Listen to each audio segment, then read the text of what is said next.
Allez, je vous fais une petite vidéo pour vous donner une petite leçon du jour, ok? Alors, il y a un gars qui a mis un truc sur Facebook. Visiblement, je n'ai pas compris ce qu'il voulait dire. Je pensais que c'était une grosse arnaque ou un truc du genre, mais voilà, je n'ai pas compris ce qu'il voulait dire. Pour ma défense, je dirais que parfois les gens, il faut décrypter ce qu'ils mettent sur Facebook, ce n'est pas toujours facile. Et quelqu'un me dit, mais madame, vous n'avez pas compris, je le connais. Ok, autant pour moi, excusez-moi, je me suis trompée, j'ai pas bien compris. La politesse et l'intelligence, en fait, c'est pas une question de politesse, c'est une question d'intelligence. Je voudrais que, ok, c'est cool, elle a mal compris, elle s'est excusée, no problemo. Et le gars me contacte en privé, vous voyez le truc arriver, hein, et il commence à m'attaquer, quoi. Ouais, il faut bien lire avant de savoir critiquer les gens. J'ai dit que j'avais reconnu que j'avais mal compris, que c'était mal écrit. Donc, je viens de le lyncher, mais enfin, bref, je viens de lui faire comprendre que c'était qu'un gros con. Mais la leçon du jour, c'est ça.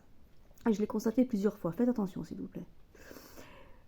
Quand vous avez mal compris, quand vous avez commis une erreur, ou que peut-être vous essayez de mettre de l'eau dans votre vin, que vous vous dites oui c'est vrai, peut-être que moi aussi parfois je suis susceptible, hein. Quand vous essayez d'être normal et posé et surtout quelqu'un d'intelligent, vous allez vite vous rendre compte que les gens y voient une brèche, ok? Ils ne voient pas un échange cordial, ils voient une brèche.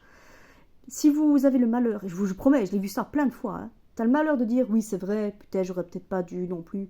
Ah ben tu vois c'est toi alors. Ils sont malades les gens. Donc la leçon du jour c'est ça. Si vous connaissez, si vous avez fait une erreur, ne lui dites pas. Si vous, oui j'étais pas bien hier, j'aurais pas dû te parler comme ça, dites pas ça. Franchement fermez-la, gardez-la pour vous. Franchement, dans votre fort intérieur, vous savez que vous avez peut-être exagéré, ou que vous avez mal compris, ou que vous avez... Mais ne le faites surtout pas remarquer que vous avez réussi à vous remettre en question. Parce que les gens, ils vont pas voir ça comme une opportunité d'avoir un échange cordial avec une personne sensée et intelligente. Ils vont voir une brèche pour être encore plus craché. Cracher sa haine, quoi. Et je le constate. Le gars, quoi. Je lui dis... Et encore, par l'intermédiaire, parce que ça, c'est le mec, il envoie quelqu'un pour dire « Ouais, t'as vu ce qu'elle me dit ?» Putain, c'est magique.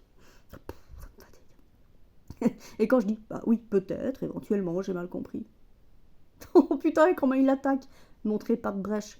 J'aurais dû répondre à un truc, j'aurais même rien dû répondre en fait. Rien du tout. Même pas genre, ouais, mais non. Non, parce que voilà, si je reconnais, j'ai peut-être pas bien compris.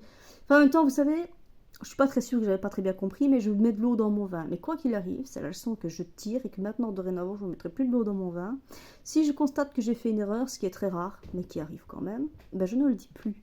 Parce que quand on fait remarquer qu'on a fait une erreur, ah, tu vois, hein, espèce de... Oh, putain, les gens, vous êtes tous des malades.